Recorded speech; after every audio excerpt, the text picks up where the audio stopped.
My name is Kent Hovind. I was a high school science teacher for 15 years, and now I live here in Pensacola, Florida.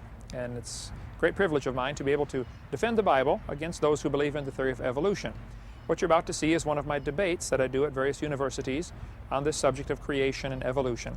I am, without apology, a young earth, Bible-believing creation scientist. I believe the Bible is literally true and scientifically accurate, and you will see in this debate the opposing side, the evolution view, which is currently being taught in our school system, of course, at taxpayers' expense. And I'll be showing what the Bible teaches in the creation view, how God made the world. Now, if the Bible is correct, and we are created by God, and God is the owner of this world, then we will stand before Him someday, and He will be our judge. You need to be prepared for that day. If you're not sure you're going to heaven, be sure to get a hold of me. I'd be glad to share with you what the Bible says about how to be forgiven, how to be saved, and go to heaven. February 9th, 1969, I asked the Lord to be my Savior, became a member of God's family, and I'd be honored to show you how to do the same. We hope you enjoyed the debate. If this is all you have, you ought to get a list of our other materials. You can contact our office in Pensacola, Florida, by email, drdino.com, just drdino.com, or you can call us at 850-479-3466. Thank you. In the middle is Dr. Kent Hovind, who has a bachelor's degree in education from Midwestern Baptist College, a PhD in education from Patriot University. Tells me he was a high school science teacher for 15 years, and basically for a living he is an evangelist and travels around the country and talks about evolution and creation and other interesting topics. To the far right is Dr. Robin Richardson, who has a bachelor's degree in biology from Michigan State, a master's degree in biology from Central Michigan University, and a PhD in zoology from the University of Oklahoma. She's now on faculty here at Winona State after a couple of years at Augusta College in the biology department, and she is an animal behaviorist. As I understand it, she predominantly studies spider behavior. The format this evening will be rather loose. We will begin with each of our panelists giving a 20-minute opening statement, and following that we will immediately go into a question and answer session. I have a couple of questions here now. I encourage you to think of questions as our panelists are speaking and bring those up to me. Even during the middle of the talk, that's fine. I think we'll do better from questions that are stimulated from the discussion rather than questions that people came here already set to ask. My job, of course, will be to keep the flow of information going, and with that, I will shut up. I'm told that they have agreed that Dr. Richardson will speak first.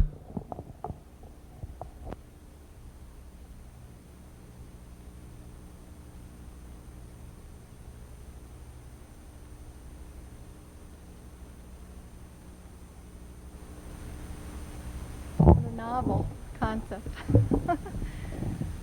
I want to wish you all a good evening and thank you for coming to listen to this forum on creation and evolution. When I was asked to do this, I responded with mixed feelings. Most biologists today feel that this issue has been settled for over 100 years, and I felt that to come here tonight and continue this discussion was really beating a dead horse. As Thomas Huxley said 120 years ago, life is too short to occupy oneself with the slaying of the slain more than once. But now that we're all here, I would like to go through how I view this issue. I think that this issue is a misunderstanding of the division between various ways that we obtain knowledge about the natural world. I feel that each person should come up with their own view of the natural world, and this view should be a merging of three main areas: philosophy, religion, and science.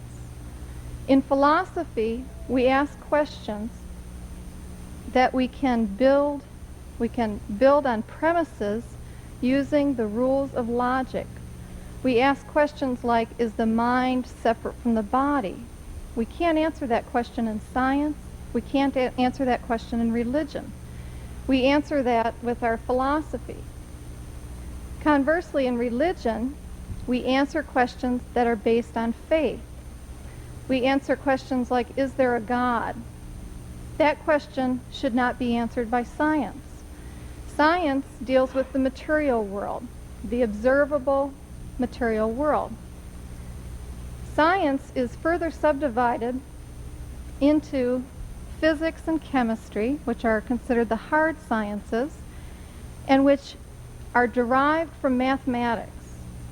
When they're derived from mathematics, we can speak of proof. Proofs are mathematical in basis. In physics and chemistry, then, we can talk about laws, laws derived from proofs. In biology and the other sciences, we talk about theories. Theories are the ultimate expression of biology, geology, and the other sciences. Theories are not weaker than laws. They are still the result of years of research. They are just not mathematical in basis. It is not proper in biology to talk about proof.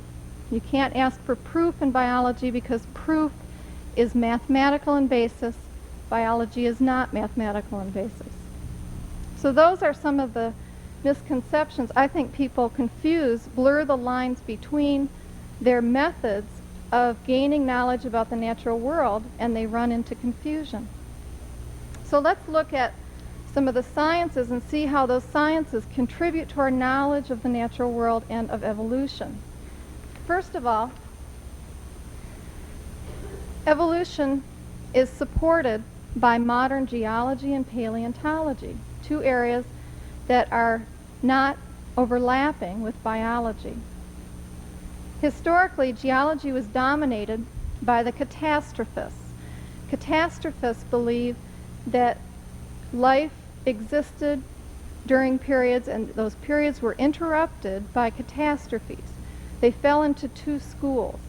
The volcanists, who thought that life was interrupted, or there were periods of extinction brought about by volcanoes, and the diluvianists, who believed that periods of life were interrupted by floods.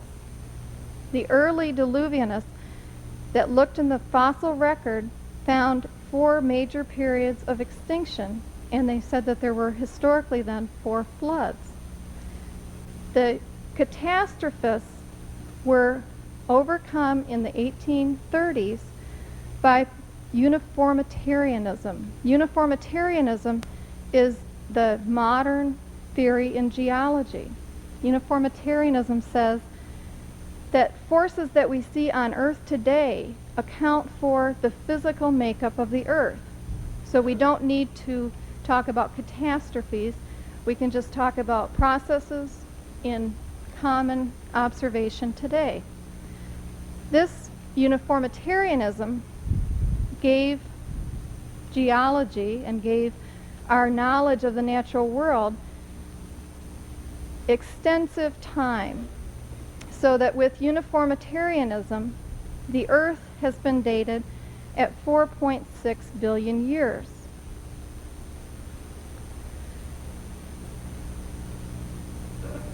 As James Hutton, one of the originators of uniformitarianism, said, geology finds no vestige of a beginning, no prospect of an end. Geology also contributes the theory of continental drift. This theory says that continents float on plates. These plates drift over the surface of the Earth. We now observe that we are drifting closer to Asia at about an inch a year. The Atlantic Ocean is growing. The Pacific Ocean is shrinking. Doing this process backwards, we find that the continents fit together, and around 200 million years ago, all the continents formed one great supercontinent called Pangaea.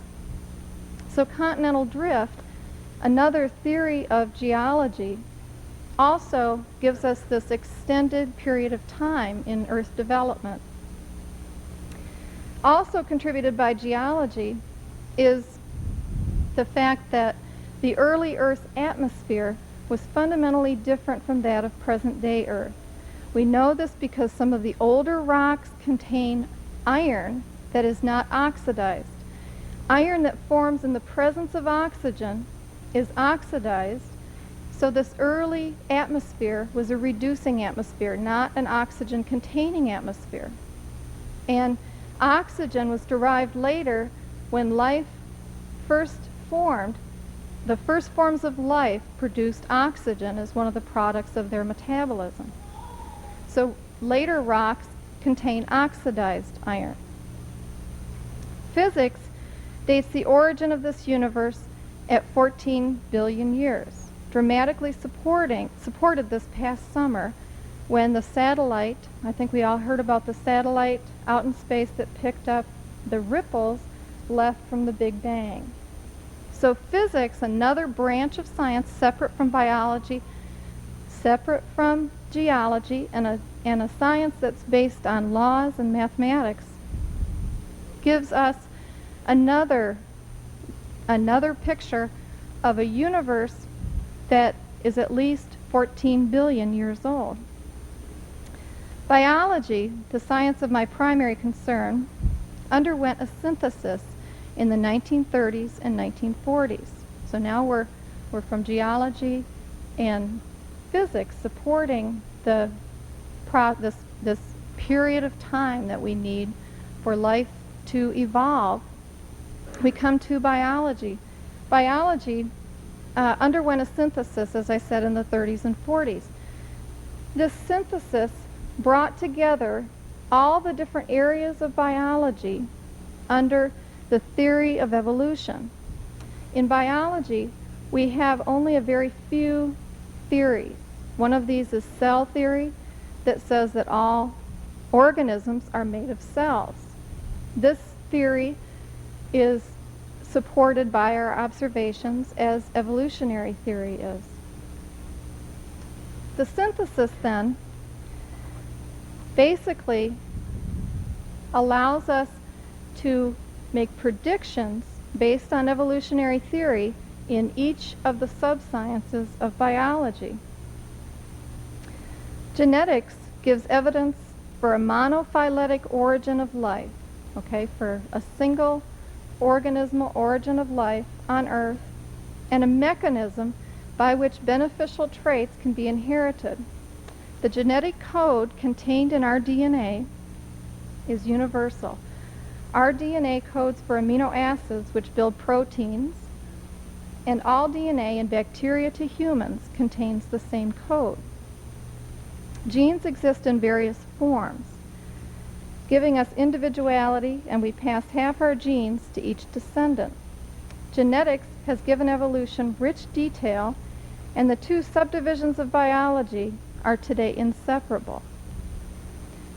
Developmental biology, another subdivision of biology, gives us further evidence of evolution. Developmental biology reveals the presence of vestigial organs. Vestigial organs are useless organs found on organisms. So when we were embryos, if we can remember back that far, we had pharyngeal gills and we had tails. There's no function for these structures, but we have them as a remnant of our ancestry that we keep in the protection of the womb, where we're protected from harsh selection.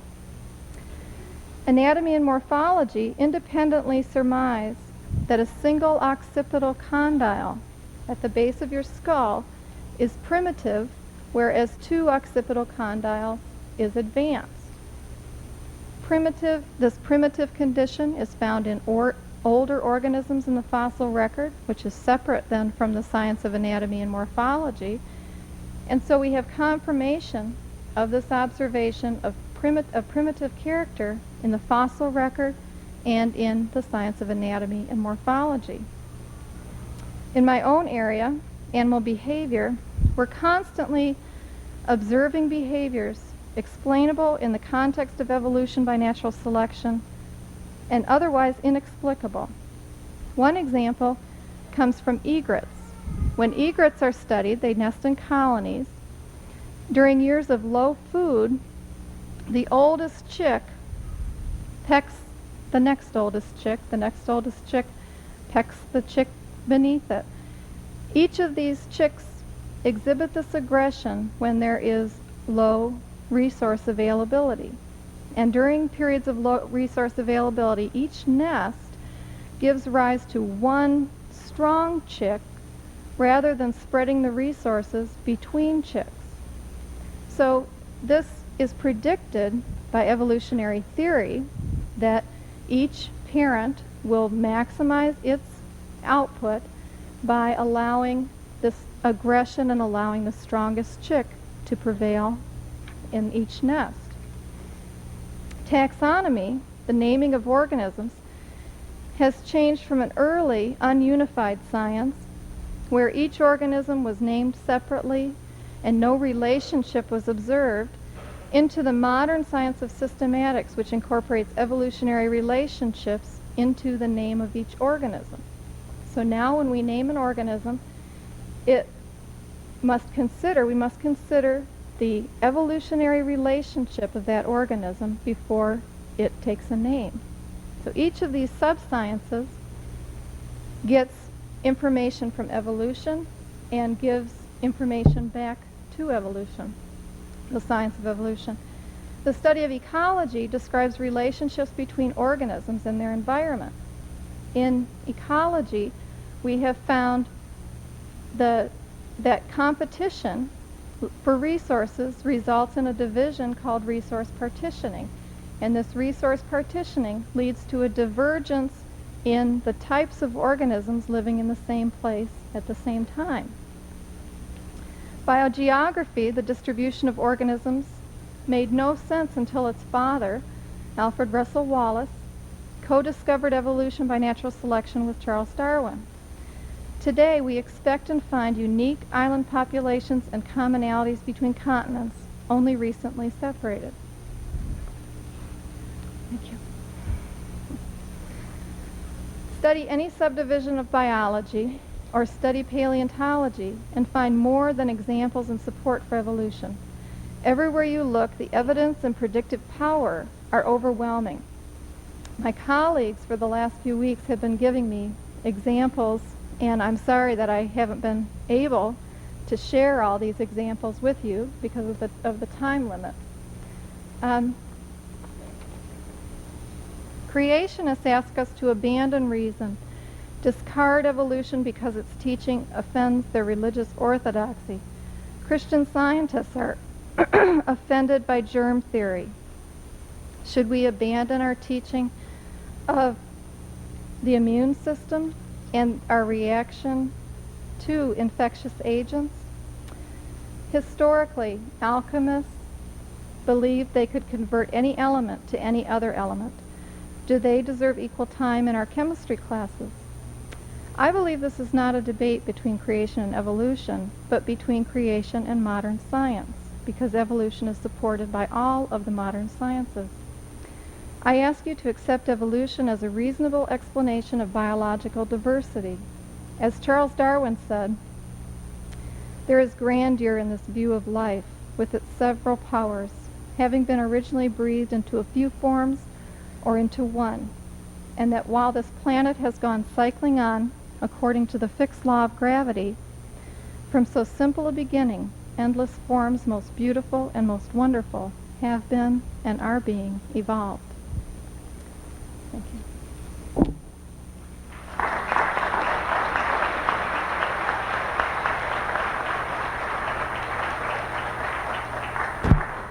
Thank you. I remind you that we are here to take questions. I encourage you to write questions and bring them up to me or hand them to the ushers. I'm told there was a shortage of forms. It's fine with me if you use a piece of notebook paper or anything else you've got. Please just make it legible. I encourage questions because the whole purpose of this is to encourage the discussion. Okay? Dr. Hovind.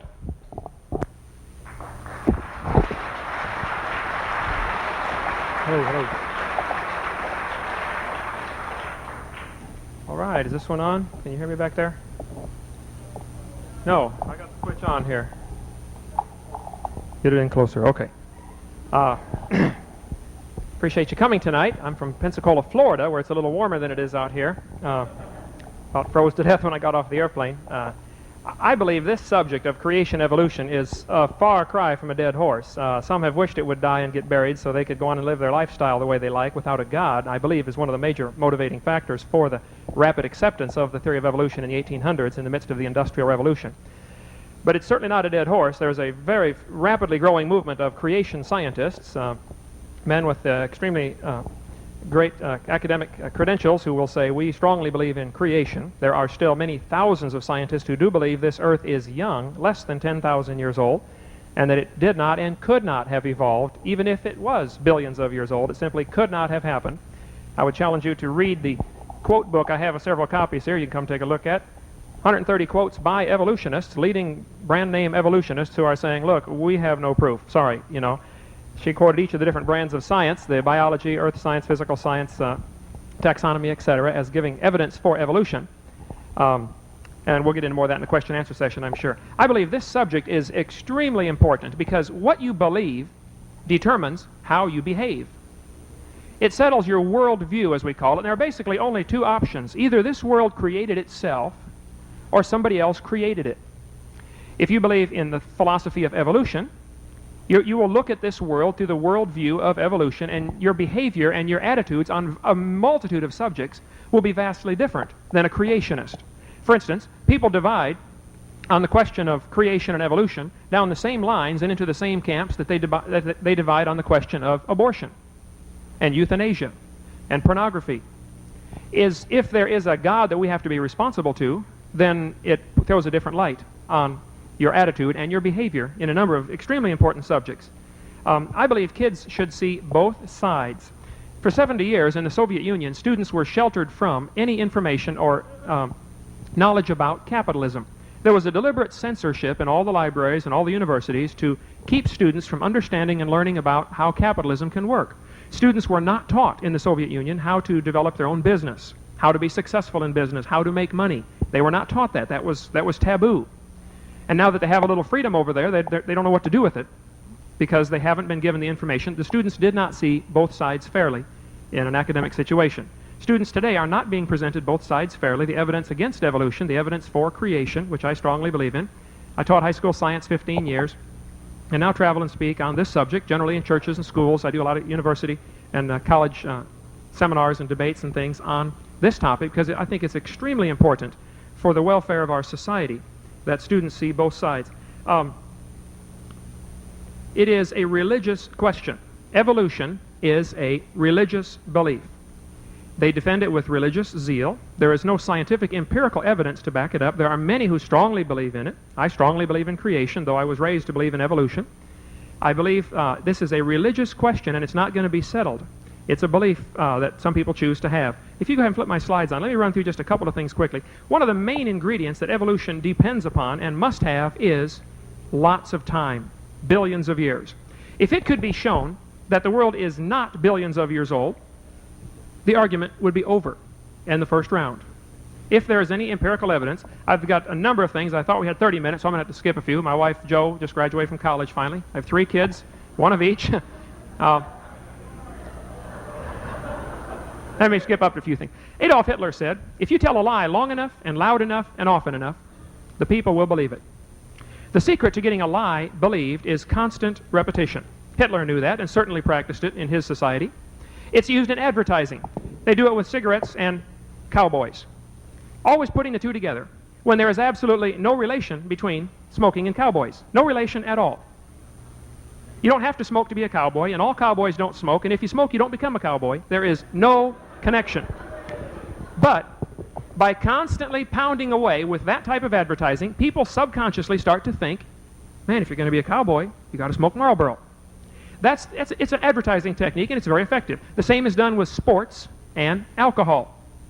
Budweiser, and football, for instance. There's no connection between alcohol and sports. No connection at all. It's the opposite of what an athlete needs. You want your quarterback full of beer when he's out there calling the plays?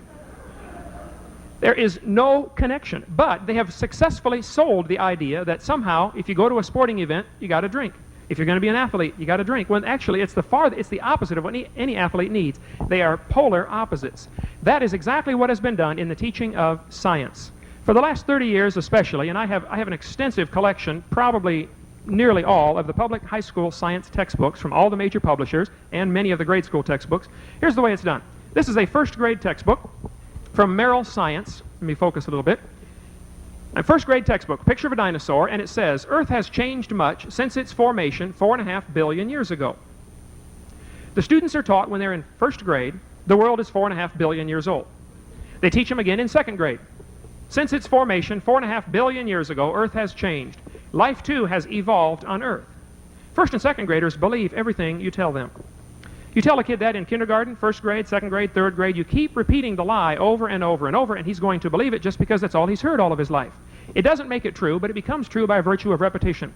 And science has a long history of constantly repeating for centuries something that is not true. I love science. I am not against science. And this is not religion versus science. This is religion versus religion because evolution is a religion, not a science, as we'll demonstrate in a minute. For years, they taught that heavy objects fall faster than lighter objects. That was taught dogmatically for 2,000 years. Galileo came up with a simple question. He said, fellows, does a 10-pound rock fall faster than a 5-pound rock? And they said, of course. Aristotle said it does, so it must. Galileo said, if I took a 10-pound rock and I broke it in half, and I tied the two pieces together with a string, and I dropped it, would it fall like a 5-pound rock or a 10-pound rock? A brilliant question. And that one question totally stumped those who were teaching that there was a difference in velocity of objects falling to Earth. We know today that aside from wind friction, everything falls the same speed. But for 2,000 years, that false doctrine was taught by the majority. For many years, it was taught the Earth was in the center of the solar system.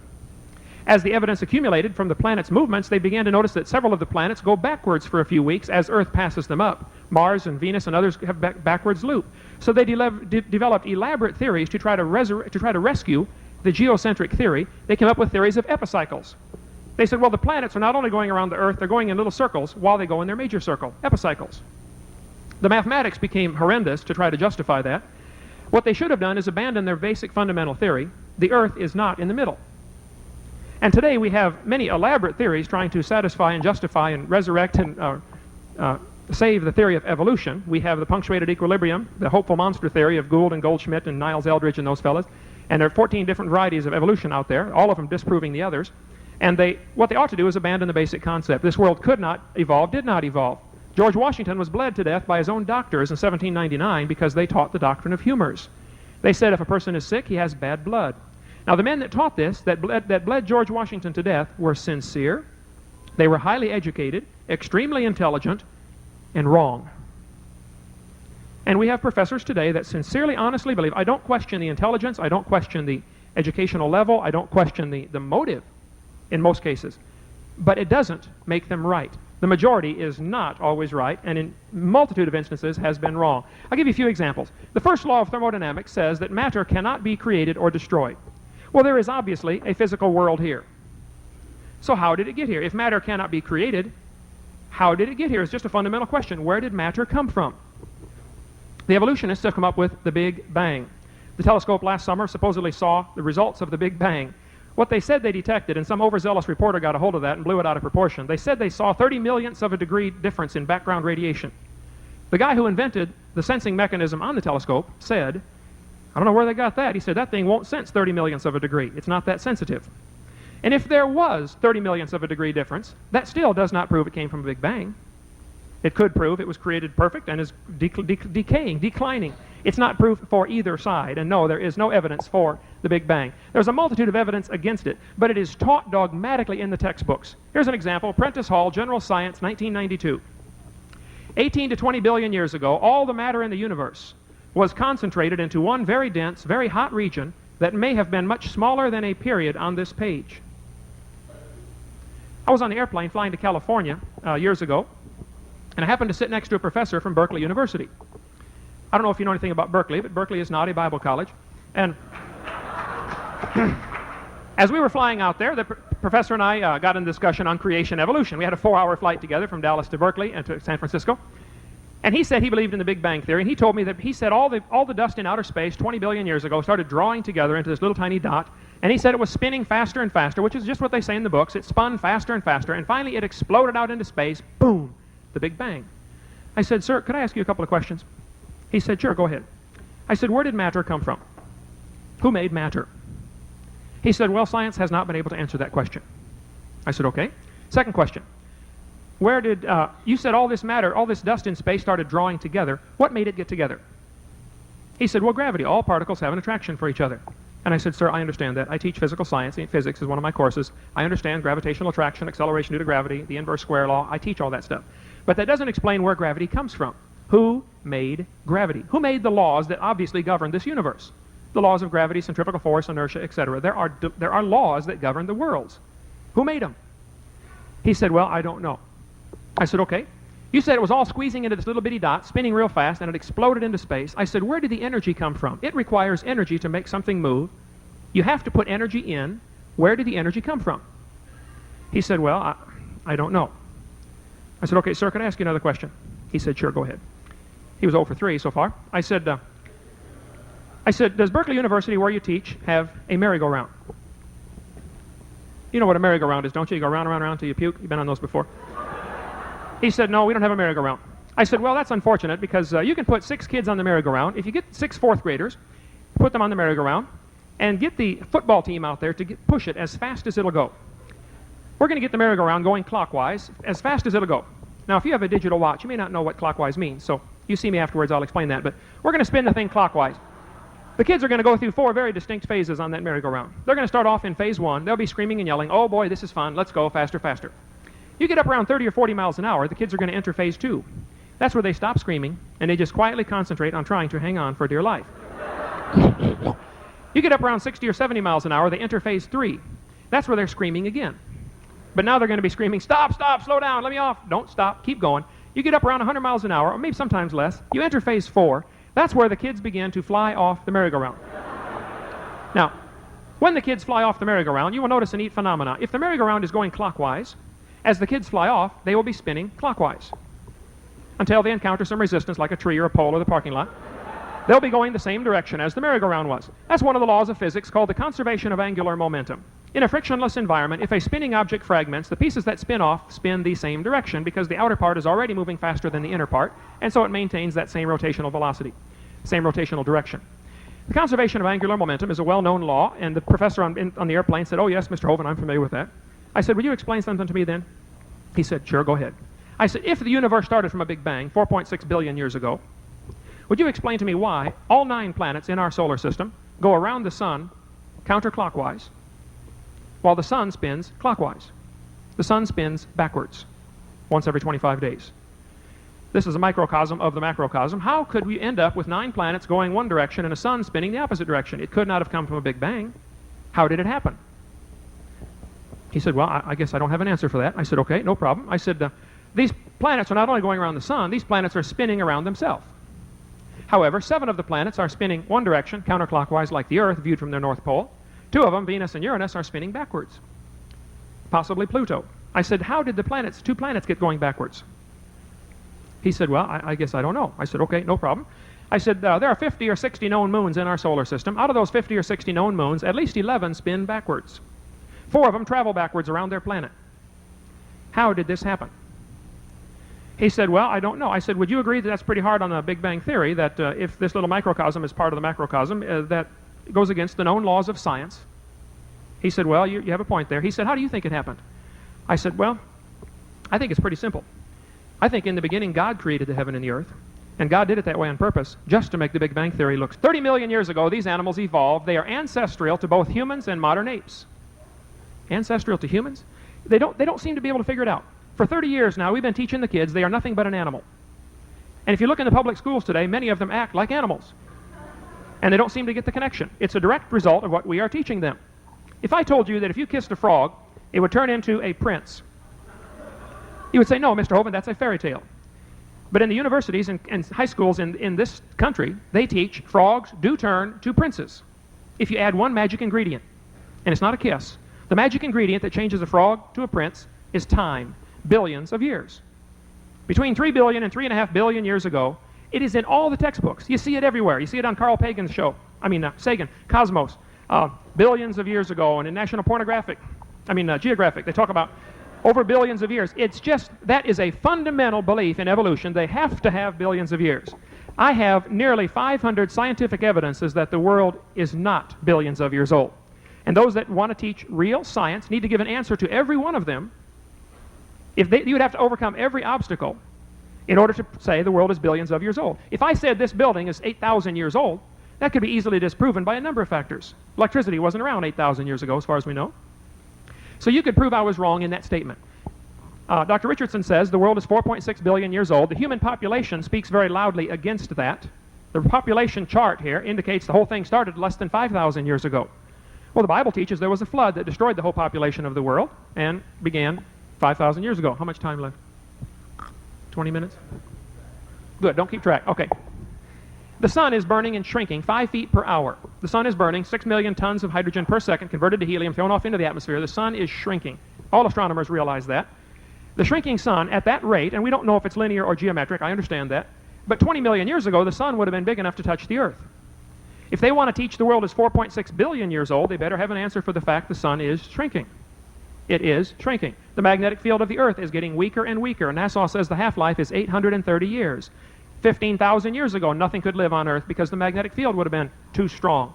Magnetic field, by the way, prevents the formation of carbon-14. Carbon-14 in the atmosphere is increasing because of the declining magnetic field. So if you dig up an animal from 5,000 years ago, he's going to carbon date like he's 50,000 years old because they had less carbon-14 in the atmosphere. They forgot to allow for the declining magnetic field. They went to the moon, got lunar rocks, dated them 8 different ways, got 8 different numbers. None of the numbers fit their theory, so they were all rejected, and they picked the number that fit the theory. The moon is going around the Earth, but the moon is getting further and further away. The moon is receding. Astronomers will tell you we are losing the moon. At the current recession rate, going backwards in time, the moon used to be closer. You bring the moon back in a couple million years ago, the tides would have been so great that it would have drowned everything on Earth twice a day. It can't be millions of years old. I've got tons of stuff. The dust on the moon was a great surprise to the astronauts. They went up there and discovered the dust was only 3/4 of an inch deep. They predicted an inch of dust every 10,000 years based on the dust in space and the moon going around running into it like your windshield collects bugs, you know. And they put giant landing pads to settle in on top of the dust. Neil Armstrong stepped off on it and he said, hey, this is only 3/4 of an inch thick. 6,000 years, 7,000 years worth of dust up there. It can't be millions of years old. The salt's in the ocean. Does that mean quit? Okay. I've just begun. I've got nearly 500. If you want to stay for the next 6 days, we can go. There's many obstacles to the idea that the Earth is billions of years old. It cannot be billions of years old. Thank you.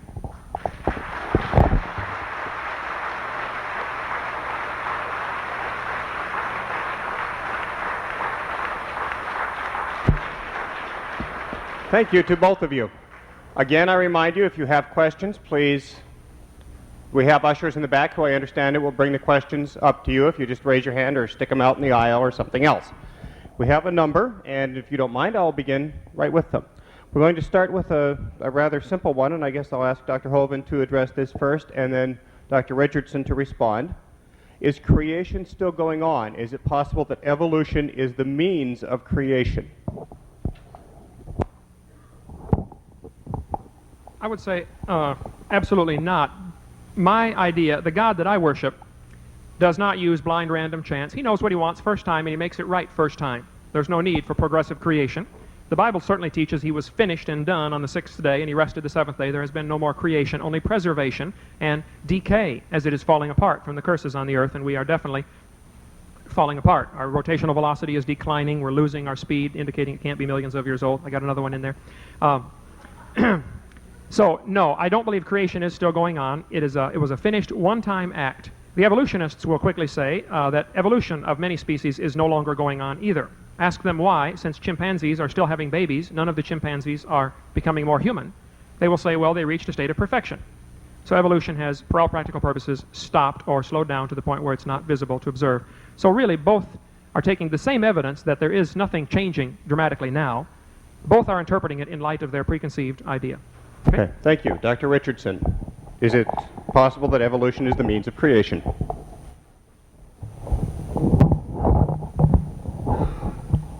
No, these things came off. Is it possible that evolution is the means of creation? I'm afraid that I don't believe in creation, so I don't think that evolution is a tool for it. I believe that evolution is still continuing. We have many evidences of this today. We have many responses of organisms to natural selection. We have numerous examples of natural selection leading to divergence of populations, leading to changes in populations. So evolution continues.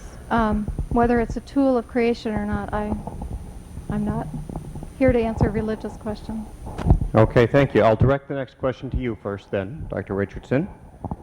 Since both creationism and Darwinism are not sciences in the true sense of the word, but actually religious, how can either be taught and displayed in the, quote, naked public sphere? The naked public sphere. Naked public square. I didn't write these, I'm sorry. I don't believe Darwinism is a religion. It is not based on faith. My faith is separate from my science. My family is a very religious family. They do not believe in the literal translation of the Bible, however.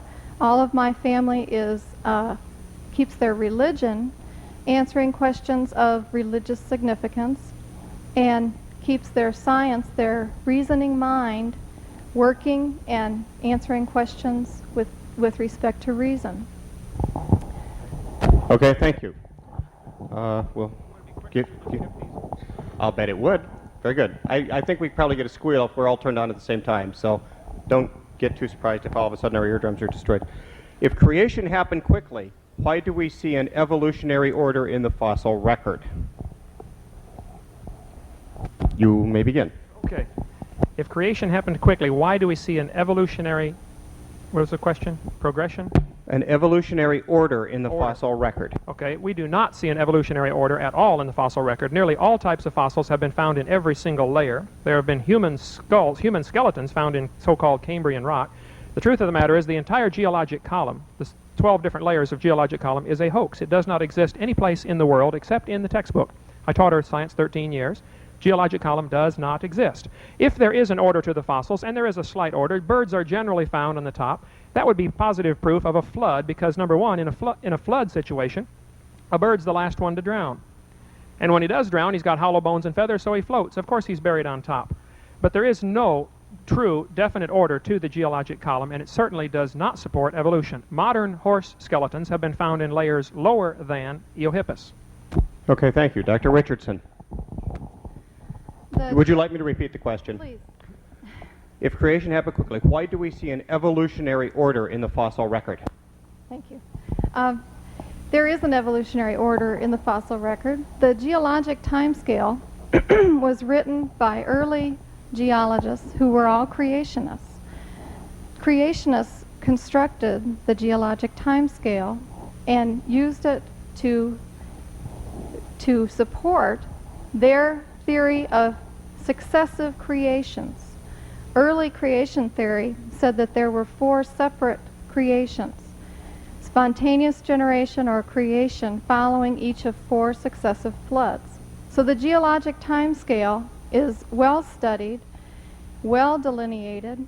There is a progression from bacteria to modern organisms, and I know that birds float to some extent, but they're also a modern organism, and we would expect to find modern organisms fossilized most recently on top of the geologic timescale, and that's just what we find. Okay, a related question, perhaps. Are there any intermediate life forms or fossils in the geologic record that prove evolution occurred as opposed to mere natural selection within a species or kind? Did you get that one? I'm not sure I did. Let me read it again. Are there any intermediate life forms, fossils, in the geologic record that prove evolution actually occurred as opposed to mere natural selection within a species or kind? Oh, definitely. There are intermediate types that, but I flinch at this proof again because of my early introduction. Remember, proofs are based on mathematics. So what we have for evolution is massive amounts of evidence. We do not have proof. Proofs are confined to the hard sciences of physics and chemistry. We have evidence. We have Archaeopteryx, which is a form intermediate between the ancestral bird and our modern birds. We have intermediates. We have therapsids that are ancestral to the mammals. We have many intermediate forms between ancestral forms and modern forms. Sorry, I can't figure these things out either. All right. Intermediate fossils. I would say, without question, there have never been any discovered that are verifiable. Only 5 Archaeopteryx fossils have been found, only 3 with a head, only 1 was sectioned. Archaeopteryx is 100% bird, nothing more than an extinct type of bird. It had claws on its wings, so does the ostrich today, so does the Hovind in South America. It had long tail vertebrae, so does a swan, tail vertebrae identical to a swan's vertebrae. Archaeopteryx had a shallow breastbone, so does the Hovind in South America because of its large crop. It's a leaf eater. Archaeopteryx was nothing but a bird. If it was intermediate, it would certainly take an awful lot more than one intermediate step to go from a reptile to a bird. Reptiles have solid bones, birds have hollow bones. Reptiles have a 3-chambered heart, birds have a 4-chambered heart. They have a totally different reproductive system. Reptiles are covered by scales. Birds are covered by feathers. Feathers are very different than a scale, if you've ever seen the two. There are multitudes of differences, and it would take certainly more than one step. And the one they always point to is Archaeopteryx, and I can show you quotes by many of the most famous evolutionists who will say, no, Archaeopteryx is not a missing link. It's just an extinct species of bird. It had teeth in its beak, so did the Hesperornis and a few other extinct birds. No known birds today have teeth in their beak. But going from teeth to no teeth is not an improvement, it's a loss. That's not an example of an improving of the species. Just like going from a monkey with a tail to a man without a tail would certainly not be an improvement. A tail would be very handy to hold your Coke while you're driving your car.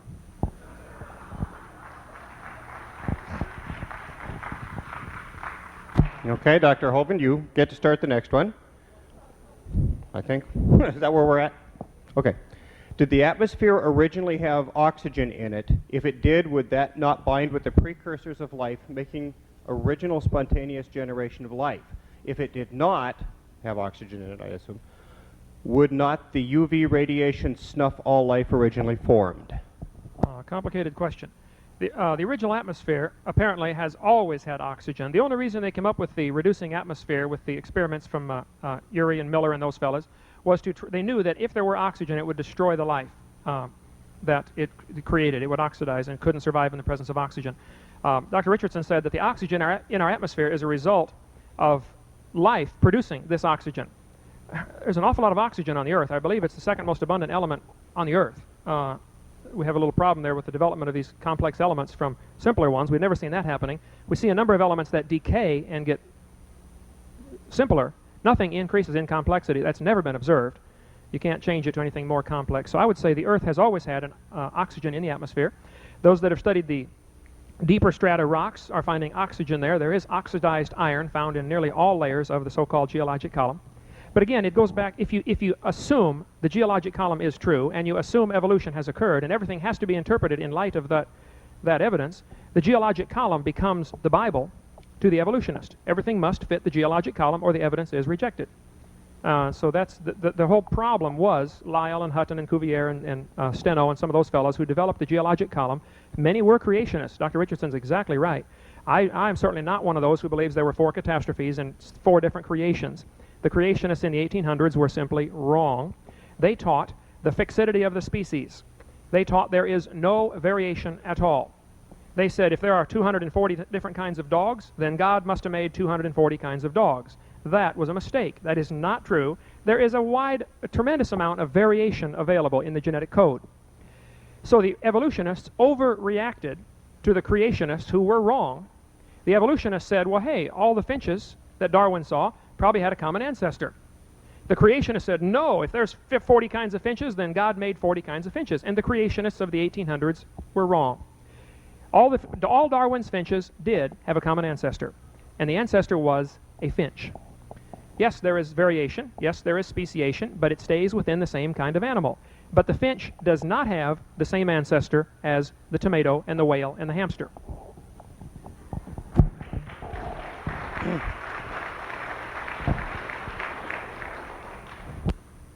Have you already had this one, or is it your turn? I will need that question repeated.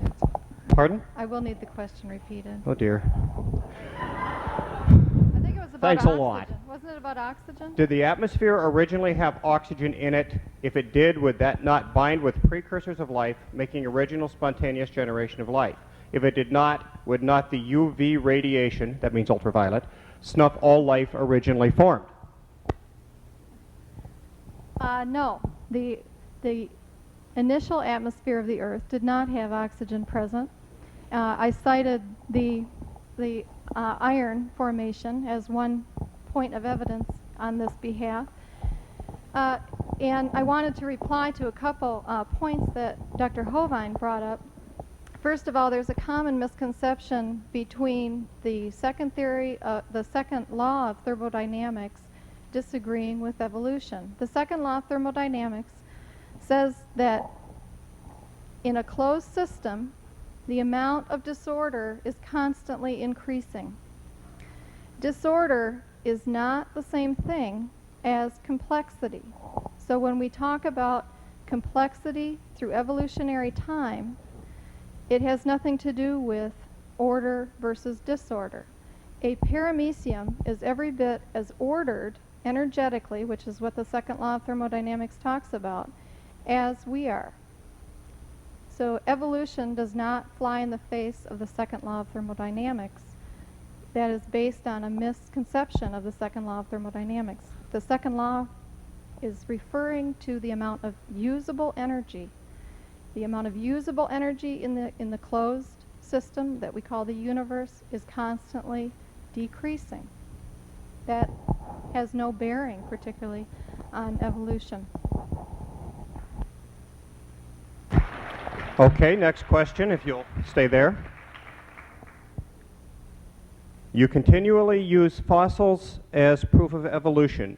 Can you explain why we have tons of fossils of the organisms from which we evolved, and also tons of fossils to which what they evolved to? Let me try that again. Can you explain why we have tons of fossils of the organisms from which we evolved, and also tons of fossils of the organisms to which we evolved, I believe, but no fossils at all of intermediate organisms that must have existed over the long time span it takes to evolve? Example, ape, to man, many fossils, man exists, but no intermediate. Why? Intermediates do exist between our ancestors, which were not apes. We share an ancestor with apes, but apes are not our ancestor. And we have fossil evidence for many intermediates between that ancestor and us. We don't have intermediates between apes and ourselves because there would be none, because they are not our ancestors. I would have to say, of course, that's wishful thinking. There are no intermediate species at all. They did not exist. It's not like we're looking for missing links. The entire chain is missing. It did not happen. Similarities in structures between us and the apes, or an ape-like so-called ancestor, similarities in body structure are certainly no proof of evolution. That's proof of an intelligent creator who used the same design over and over. The Honda Civic and the Honda Accord and the Honda Prelude have similarities, not because they all evolved from a Chevy, but because they all came from the mind of the same designer. So similarity is just as much proof of a common designer as it would be of a common ancestor. It is really not part of the argument. My colleague has mentioned natural selection several times. Natural selection certainly is also no help for evolution. Natural selection is just as much proof for creation as it is for evolution. Natural selection doesn't tell you how the animal got there. It just tells you which one survives. That would be proof just as much that an intelligent creator gave his creation the ability to produce a variety of offspring so that some would survive in any given environment. So natural selection is really not part of the argument at all. It's just as much evidence for creation as it is for evolution. It's really has no bearing on the subject. Okay, I'm going to throw you a general question that I have about 5 or 6 versions of. In effect, I'll read you one, but I'll give you the general question. We believe what we can prove. If we could or had the ability to prove that God exists, every person on the earth would have faith in the same God, and what I have 5 or 6 copies of is how do you prove that there is a God? Oh, I certainly couldn't prove that. I could demonstrate it. I could give some evidences, but change lives would be one. He certainly has changed my life 24 years ago when I accepted Christ as my Savior. Been a mountainous change since then.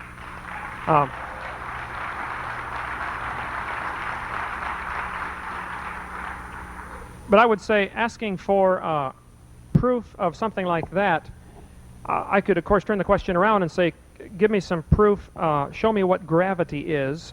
Nobody knows what it is. We know what it does, but we don't know what it is. You can't give me a jar of gravity, and you certainly can't paint it red. What is gravity? What is light? What is magnetism? There are many fundamental forces that we use all the time, but have never seen and have no idea what they are. I have never seen God. I did not see a 600-foot Jesus, and I don't think Oral did either. But if he did, he'd still be running. So I'm certainly not one of those kind, but I think it is something I take by faith. I've never been to Japan, never been there, but I have a Casio watch. I'm sure it's made in Japan, and I would guarantee there's a Japanese watchmaker over there, even though I've never seen it. I, by faith, would accept that. That's no problem. I see the results. I see the creation, me and you and the world, and there has to be a creator. There is design that indicates a designer. That argument has never been successfully answered by the evolutionists. Design demands a designer. They spend millions of dollars putting telescopes up to look for intelligent signals from outer space because they know that would prove there's intelligent life out there. And yet there are signals bombarding us all the time. It's just obvious what was created and what was not. I could get a bag of objects and put rocks and coins and watches and sticks in there and have you reach in and pull one out and tell me. A 5-year-old could tell you whether it was man-made or a naturally occurring object. And looking at the human body, looking at anatomy, looking at the structure of one paramecium, which is more complex than the entire space shuttle, you would have to say this was designed. The genetic code, the DNA code, had to be designed. Dropping letters out of a box does not form Webster's dictionary. I don't care how many billions of years you do it, the letters would wear out before you'd form the dictionary, and the genetic code is far too complex to ever have arisen by chance. So as far as I got off the question, proving the existence of God, I wouldn't attempt to.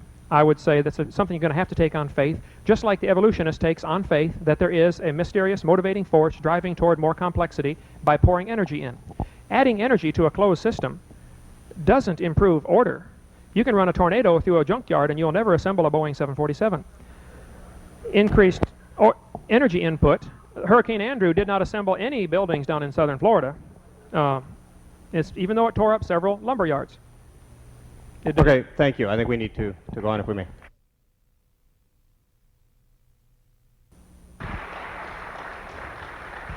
Sorry to cut you off, but I'm kind of looking at a 5-minute clock here.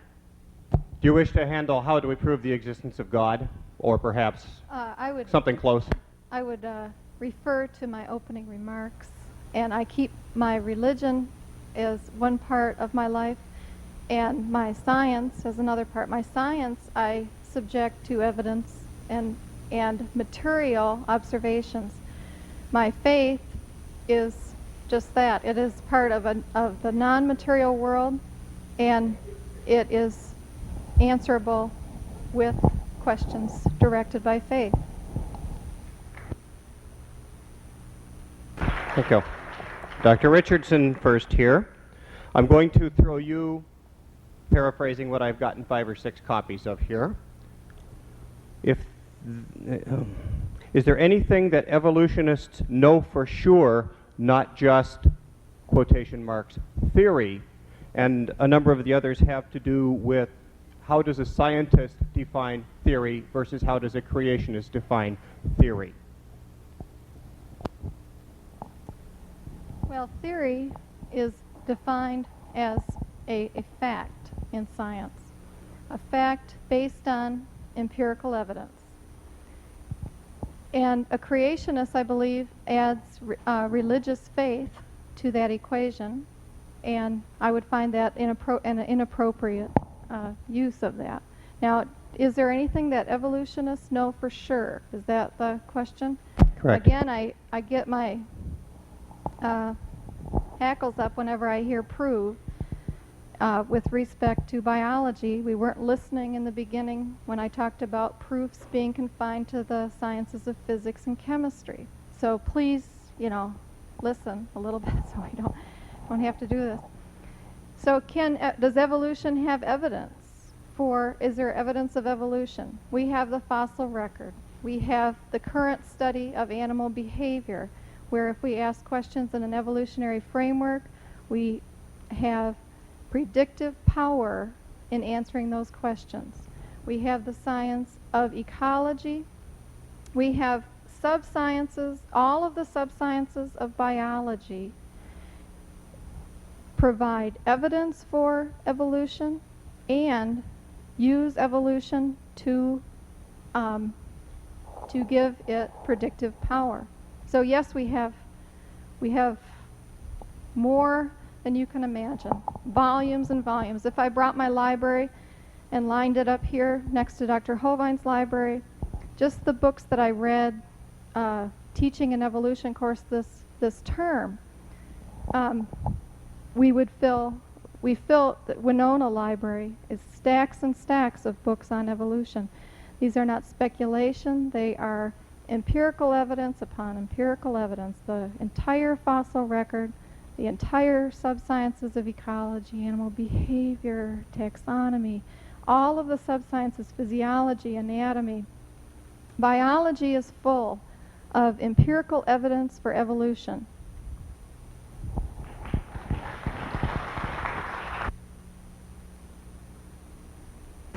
Dr. Hovind? Listing all the sciences available certainly didn't offer any empirical evidence. To say that it exists, and I'd like to see it, I'll be reasonable and rational. I've heard many evolutionists say, well, we have lots of evidence, but nobody's ever brought it forth. Many scientists who believe strongly in evolution will say, we have no empirical evidence, but we believe it strongly because the only other alternative is creation, and that clearly is unthinkable. All the sciences that Dr. Richardson named were started by creationists who were looking for design and order in this universe. Nearly all of the early scientists in the 1600s, 1700s, 1800s were creation scientists. Now, some were wrong in some of their theories. I understand that, okay? And we need to always allow for that possibility that we may be wrong and be willing to change and alter what we believe in light of the facts. As I mentioned earlier, if it could be proven the universe was not billions of years old, as I believe it clearly can be proven, then evolution would have to modify their theory to fit within the time work of 8 to 10,000 years maximum, which of course could not happen. So I would say there is, am I answering the question right? What? Read it to me one more time. If you would, please. If I have the right question. Is there anything that evolutionists know for sure, not just theory? No, there is not. Dr. Ropp, I believe, is the curator at the museum in British Museum of Natural History, the largest fossil collection in the world, asked that question to the Chicago symposium of famous evolutionists from all over the place. He said, do any of you know anything for sure about evolution? Long period of silence. Finally, one man stood up and he said, I know one thing for sure. We shouldn't teach it in high school. That was his result. No, there has never been any empirical evidence offered for evolution. They always claim they have it. I would love to see it. And if you read a whole library full of books this quarter, I read a lot, but I can't go that far. I try to read a lot, and I'm willing to read anything by anybody. I'm willing to look at all the evidence from both sides, and I have never seen any empirical testable evidence. That's why on the back of my business card, I offer $10,000 for anybody with any empirical evidence, a legitimate standing offer of 4 years now. If you've got some evidence, please show it to me. Let's put it to the test. Let's show me life evolving from non-life.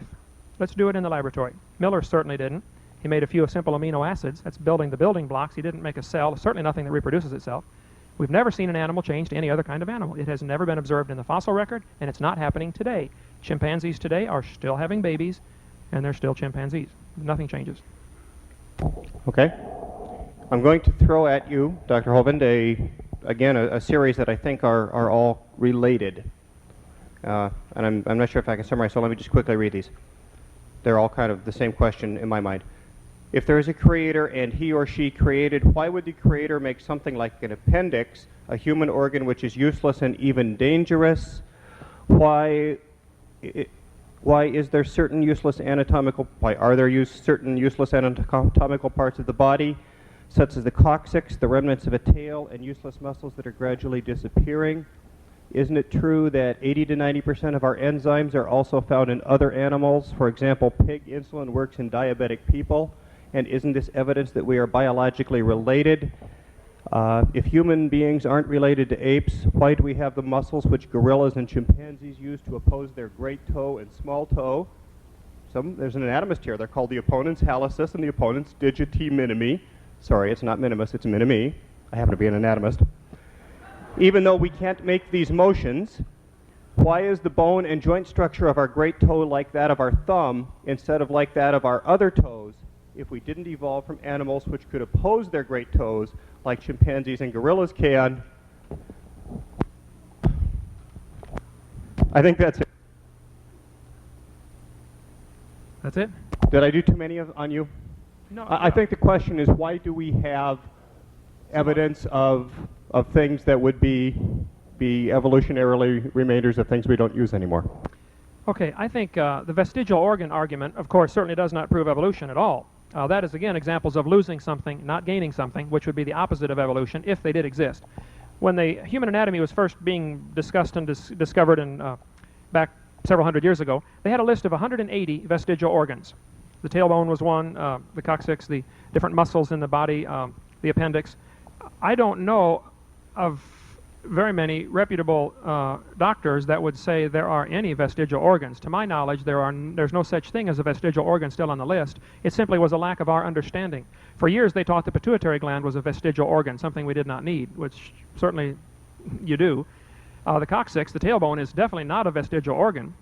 There are some definite uses for it. It holds a number of different muscles that are useful for different functions. Break yours sometime and try to sit down and you'll see.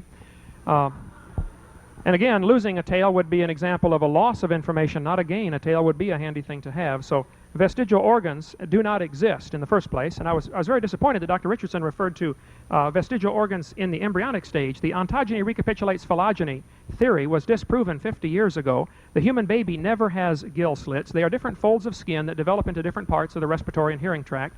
The baby never can breathe through them. Some of you have several chins. Some of you fat folks, you cannot breathe through any of them except the top one. The fact that the baby embryo looks like it has a tail, it simply isn't fully developed yet. The argument from ontogeny recapitulates phylogeny is the justification for abortion. After all, it's just a fish or just an amphibian. The baby does not go through the stages of evolution during development. It is 100% human the instant it is conceived. And to terminate the life by an outsider from that moment on... Okay, excuse me, we are off topic. Okay, go ahead. Dr. Richardson.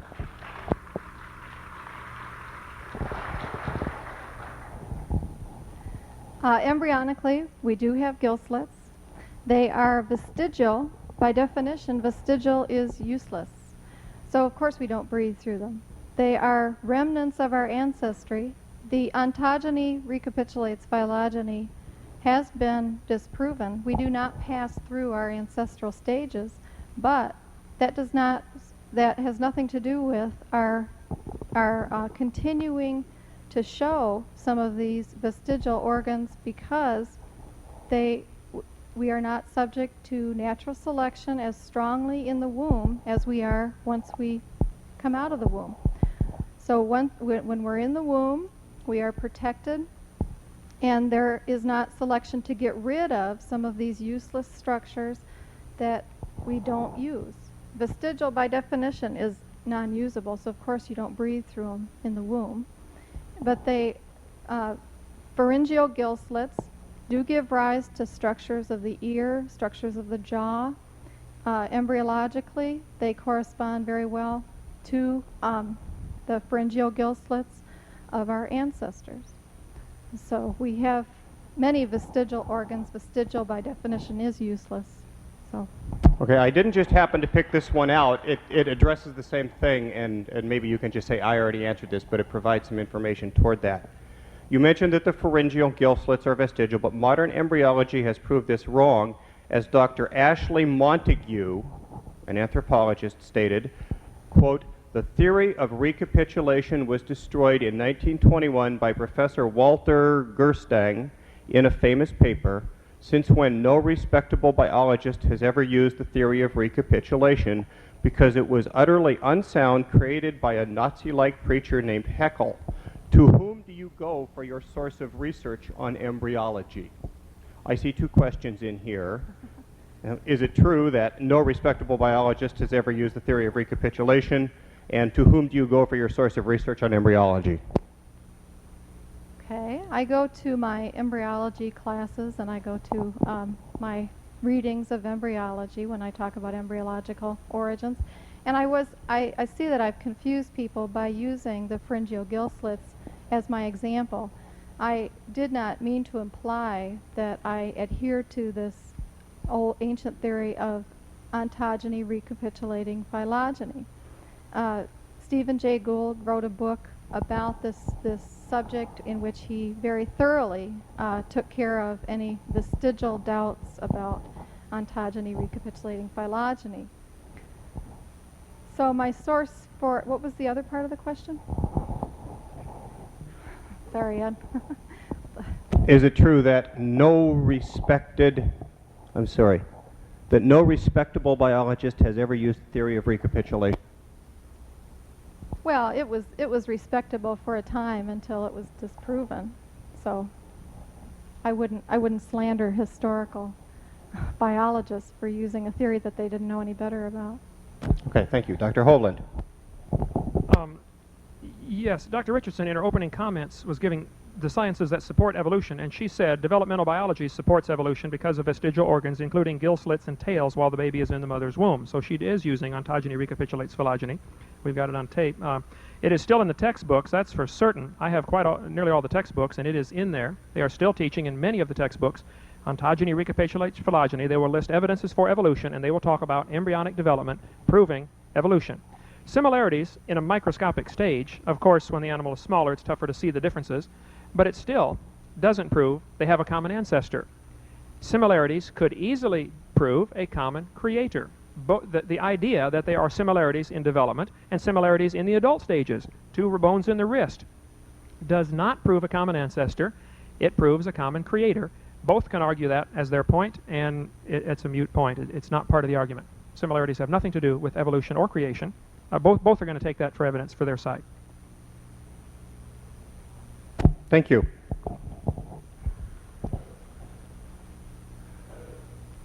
I'm not sure if we've completely covered this or not, but I'm going to come back to it. If you believe in creation, why go to the doctor? Either you believe or you don't. The laws of physics are always constant. Does this relate to, does faith in creationism relate to practice of medicine? I would guess that question is for me. I definitely believe in creation, and I certainly go to the doctor. I think the human body is extremely complex, and any complex mechanism can go bad. I worked at General Motors. I helped build trucks. I believe that General Motors builds trucks, but I'm certainly not against mechanics. They do break down. The belief in creation does not mean you can't. I don't understand any relation at all between belief in creation and not going to the doctor. I cannot see the logic in that. I'm sorry. Yes, I believe you ought to go to the doctor if you get sick. I have no problem with that. I go to the doctor. Okay.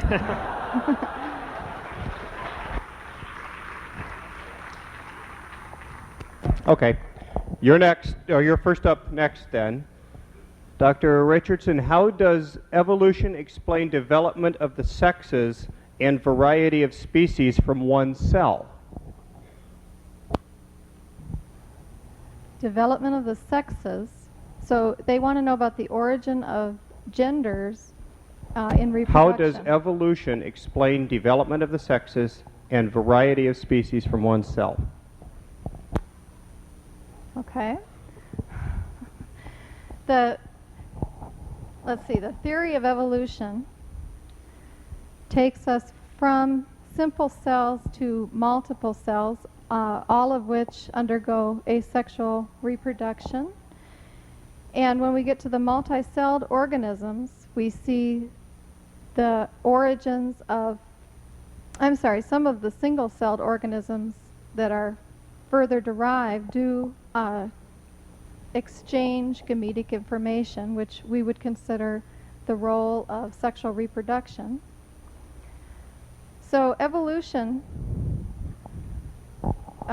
deals with the evolution of sex by saying that sexual reproduction increases the chances of variation in your genotype.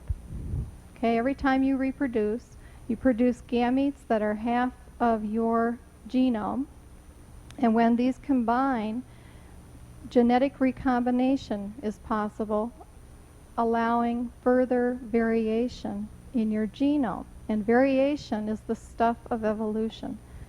So sexual reproduction is a key to allowing variation, which allows evolution by natural selection. Was that pretty much? I would say that was definitely begging the question. That explains that once it works, it's useful and it works good, but it doesn't explain how it got to be that way at all. How do you go from asexual to sexual reproduction? There is no good answer to that by evolution. Sexual reproduction is, of course, a very inefficient way to produce offspring. The chances of how many things would have to be right in order for sexual reproduction to work? It'd be like your automobile. I could say, how many things have to be right for it to work? You would say, well, thousands. How many things have to be wrong for it not to work? Any one of thousands of things. And sexual reproduction is so complex, it could not have arisen piece by piece by chance. It had to be designed and created. And there is no good evolutionary explanation. All the different single-celled animals have both types, asexual and sexual reproduction. And the idea that to say that it's here, therefore it must have evolved, is certainly begging the question. Yes, I agree it's here, but that to me says it must have been created. So again, both are going to use that evidence. I think the creation, though it does involve an unseen creator, definitely takes a lot of faith. And evolution would take even more faith to say, well, it works, so it had to get here somehow.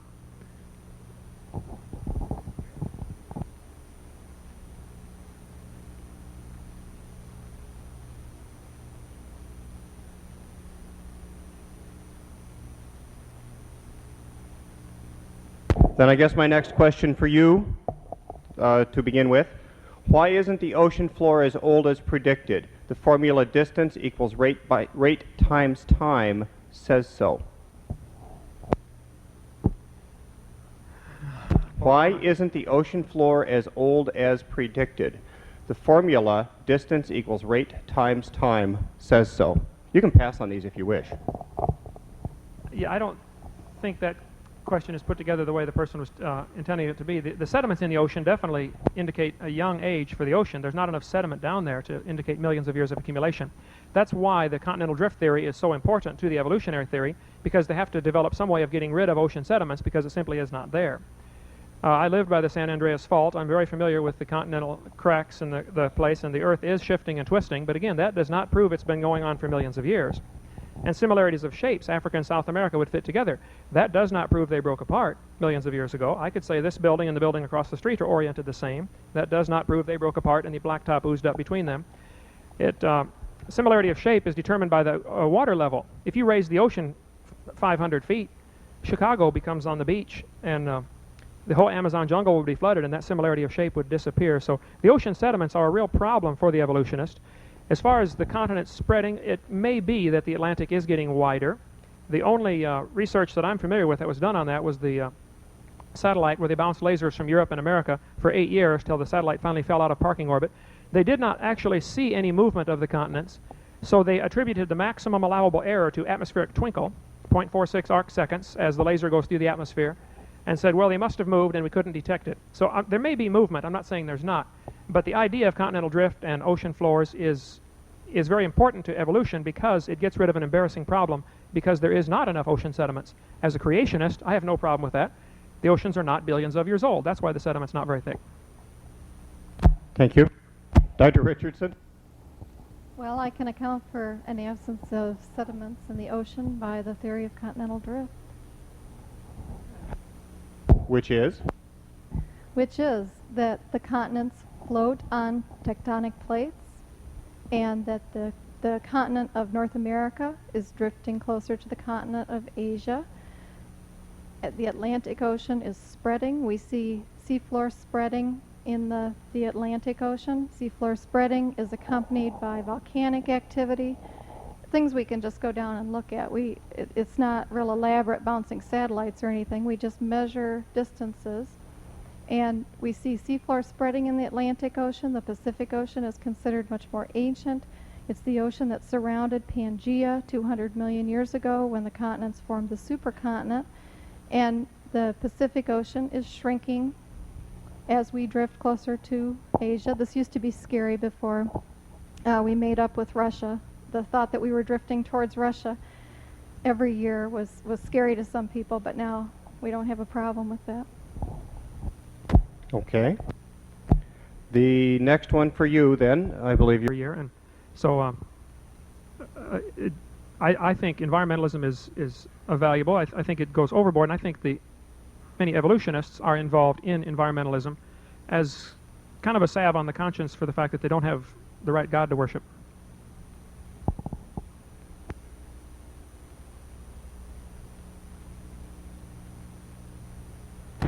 Again, we have 3 or 4 that are similar, so I'm going to try to question them. And I believe this is directed only at Dr. Hovind because it has to do with the handout that he gave out at the beginning. How are the theories of humanism, racism, pornography, and women's lib, etc., connected to evolution as is suggested in the handout given at the door? Question number 6. All right, well, let me get to that one.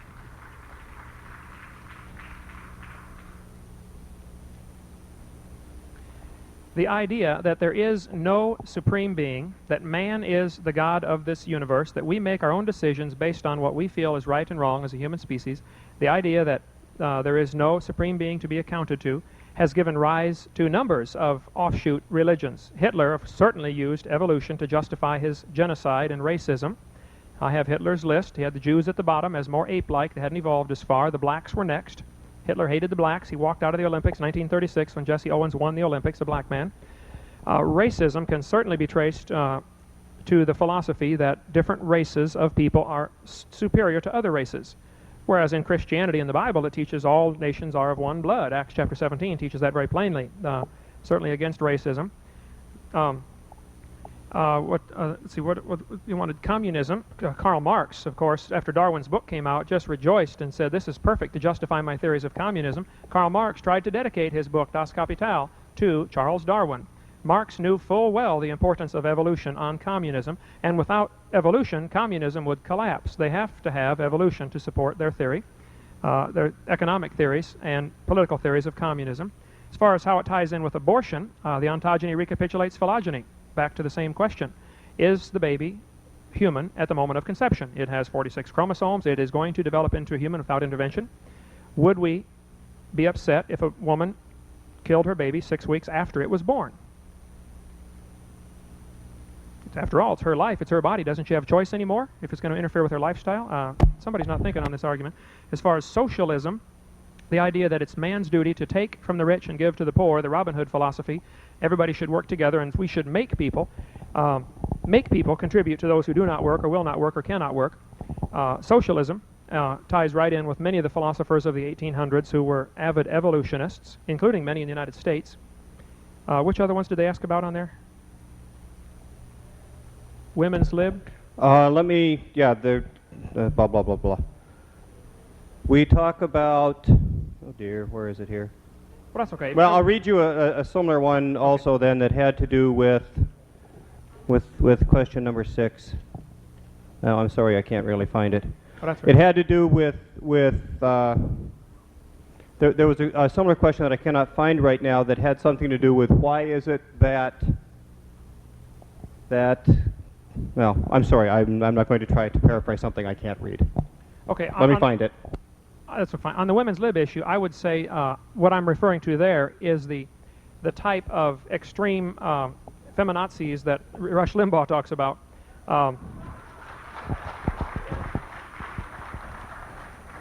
I certainly do not believe that man has the right to carry a club and drag his wife around by the hair, and that is certainly not taught in Scripture. The wife is my wife of nearly 20 years now, is my friend and my companion. We have a wonderful relationship.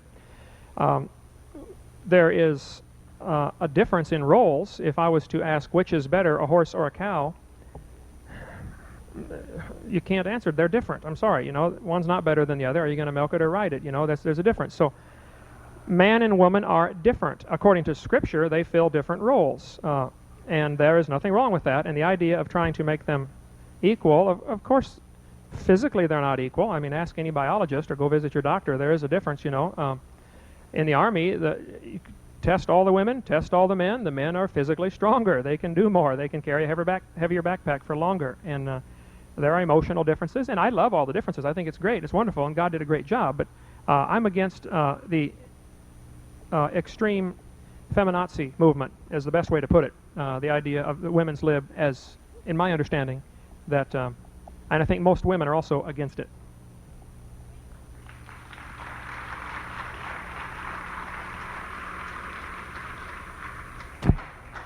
Since this was a question directed at Dr. Hovind, do you wish to reply? I wish to reply to his tone, if I may. I will ask that you be a little bit cautious and stay to the points. Yes, my point is that, again, I keep my religion separate from my science, but that is not to call me a-religious. And my family is deeply religious. We have many ministers amongst us, and I resent the implication that evolution is a godless science. Evolution is a mechanism to explain what we observe. It does not deal with our faith. It does say that we cannot accept a literal interpretation of the Bible.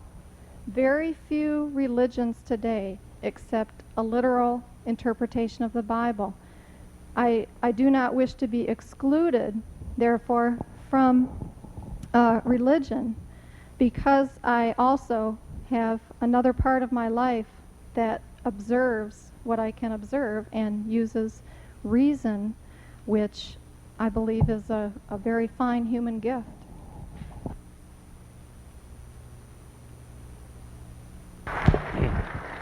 Okay. You're first, I believe, Dr. Richardson. I'm going to go, I believe, through 3 more rounds, and then we'll call it an evening. Annual plants. How many years to produce a seed that will replace the parent plant, and how did the eye become? Did it evolve by a cell committee to an order that effectively sees? I believe these are challenges to some things that may have been said earlier. Annual plants. How many years to produce a seed that will replace the parent plant, according to evolution? An annual plant is a plant that reproduces annually. It produces many seeds on each parent. Those seeds replace the parent. I don't quite know beyond that what the significance of replacing the parent is. Okay, genetically each seed receives half of the parent's genotype, so 2 seeds equals the genotype of the parents. So you're saying 1 generation? Sure. Okay. If you have 100 seeds, you more than replace yourself. So. Okay, well, the second half of that, how did the I become? Let me phrase that. How did the capital I, capital become? Evolved by a cell committee to an order that effectively, capital, sees. I'm trying to reproduce the what I think is the tone of the people's questions. Right, but it's in capitals. How do we get an eyeball that can see? If you don't want to handle this, I've given this lecture many times. I'll be glad to. It takes an hour, and I have 15 slides.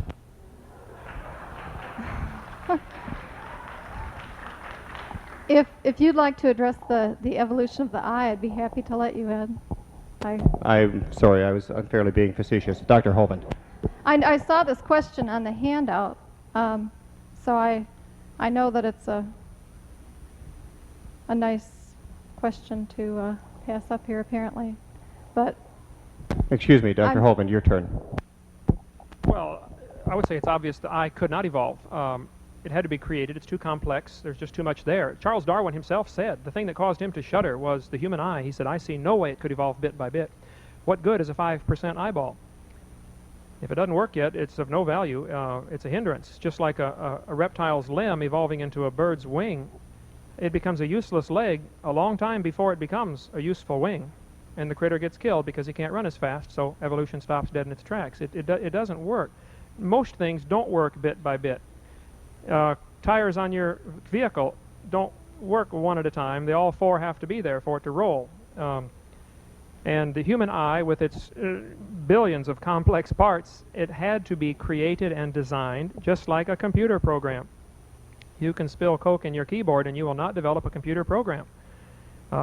Random chance produces chaos, disasters. It never produces more order, and the human eye is so ordered that makes me marvel at the intelligent creator. I have no problem with that, and I want to apologize as far as the tone. I certainly don't want to be offensive. I want to. This is a serious subject, extremely serious, because your behavior is determined by your beliefs. And we are watching a rapid decline in American culture and morals, I think, largely due to the teaching of evolution. I'm dead set against it.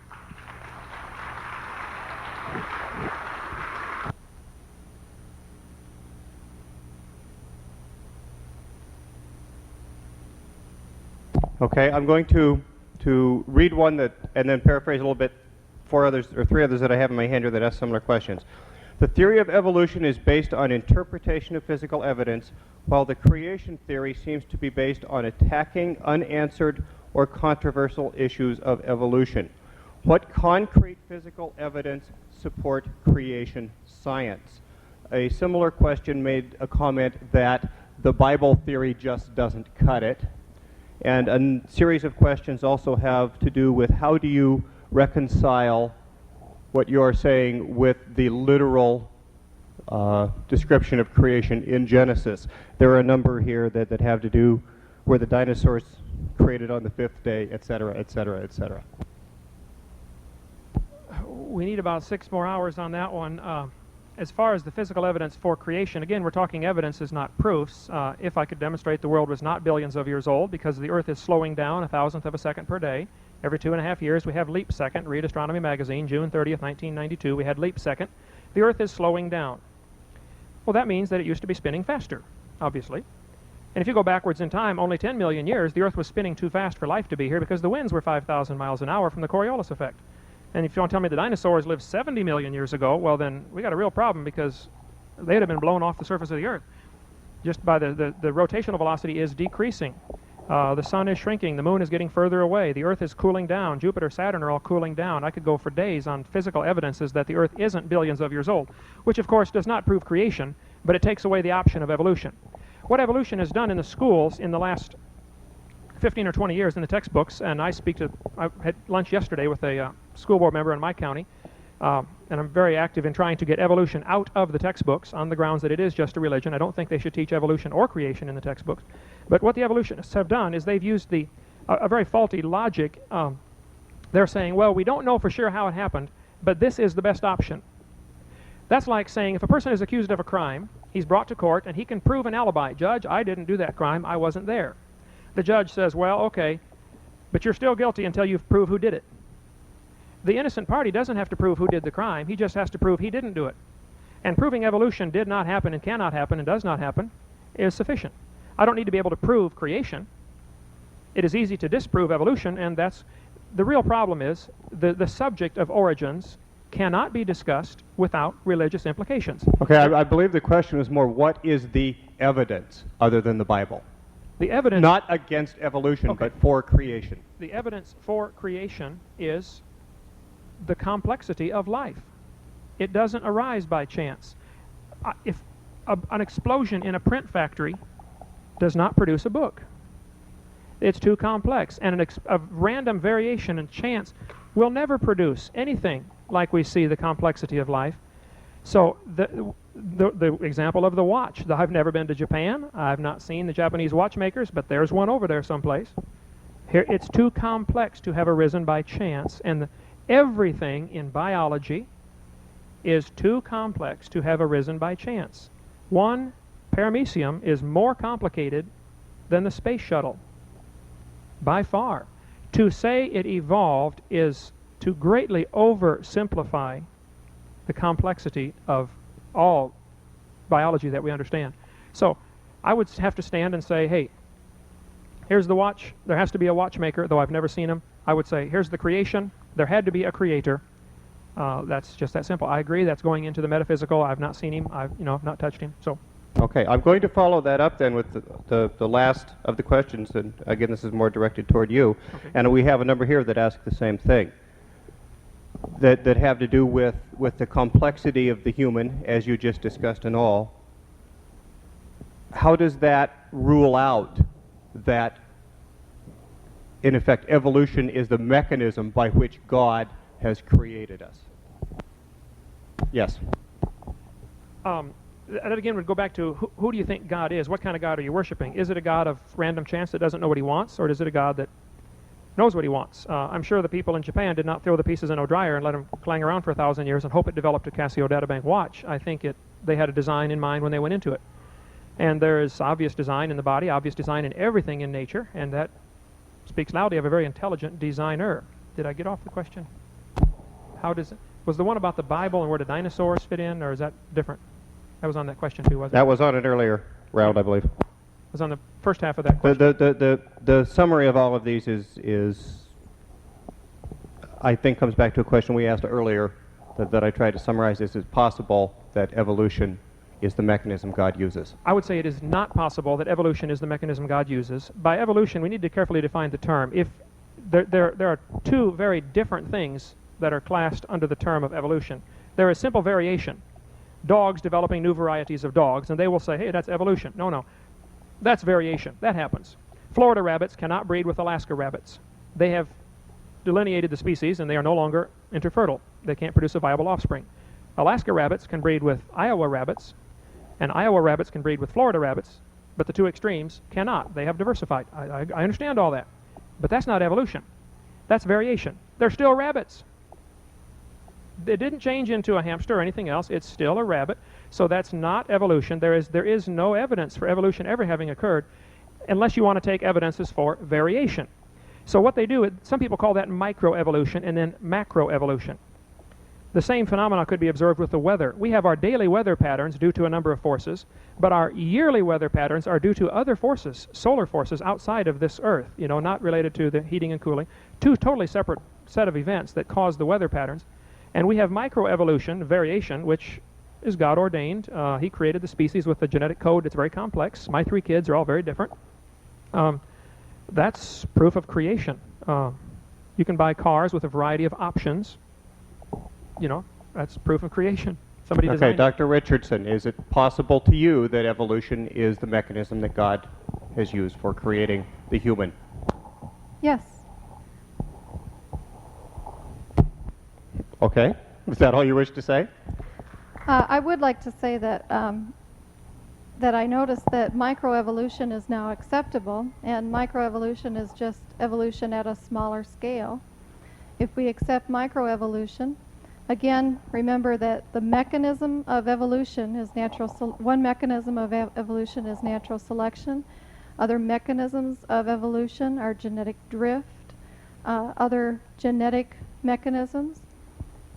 If we accept microevolution, if we accept the mechanism of evolution of natural selection, and then it is not a conceptual leap to go from that to macroevolution, or the evolution of types. Okay, I'm going to finish up with a question that I certainly hope was written facetiously. Please don't answer this, or maybe you can if you wish. To the evolutionist. The National Enquirer at the grocery store regularly shows a half dog plus half humans and other half and half species. Is this part of your empirical proof that proves evolution? Do you wish to discuss the National Enquirer? If you don't, we can call it an evening, unless Dr. Hovind wishes to discuss the National Enquirer. The National Enquirer is an important part of many biology general examinations. So, those of you that have her in a class, remember that.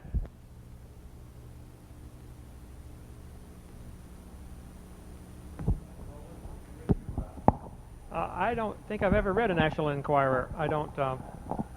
I certainly don't learn any, or study that at all, or that kind of stuff. No, that kind of stuff. But it is a good point. There are no intermediates today. That any breeder, any cattle breeder or dog breeder will tell you there are limits to the genetic drift, and the further you get from the norm, the more problems you develop. So yeah, Christians and creationists, maybe the two aren't the same, but the creationists don't question genetic drift, but there are limits to it. We don't question variation, but there are limits. For years they've been trying to breed faster horses. Why doesn't somebody breed wings onto one? It could certainly be faster then. You're never going to do it. There are limits to that. It cannot be done. And so what has happened is taking microevolution and interpreting that to prove macroevolution is a gigantic leap of faith. I hope you've enjoyed this debate on creation and evolution. If you have any questions or things we left unanswered, don't hesitate to give us a call. More importantly, though, is to make sure you're going to heaven. We're all going to die one of these days, and you're going to be dead for a long time. You better make sure you've got Jesus Christ in your heart and have your sins forgiven. See, I'm a sinner, and I deserve to go to hell. But the blood of Jesus Christ, God's Son, was applied to my account. February 9th, 1969, I asked God to forgive me and save me. And the righteousness of Christ was put on my account. So it looks to God like I'm perfect. I know I'm not, and my wife certainly knows I'm not. But God thinks I am, because when He looks at me, He sees the blood of Christ applied to my sin. And so I'm forgiven. And you can have the same thing. If you'll pray and say, Lord, I'm a sinner, would you please forgive me? He'll save you. He promised He would in Romans chapter 10 and verse 13. All you need to do is ask Him, and He'll forgive your sin. The Bible says, except you repent, you shall all likewise perish. Repent means to turn. You turn from your sin and turn to God. God needs to see a change in your heart and in your attitude where you say, Lord, I don't want to do these bad things anymore. Now that doesn't mean you won't sin again, but something's changed in your heart where you don't want to. You want to live for God. And then it's a matter of, once you receive Christ, it's a matter of growing, reading your Bible, going to church and praying and telling other people. Those things help you to grow to be a strong, mature son of God. Boy, please call us or write us if we can be any help. I'm normally in the office Thursdays and Fridays and always take phone calls. I'll be glad to help you in any way I can. Thanks so much for joining us.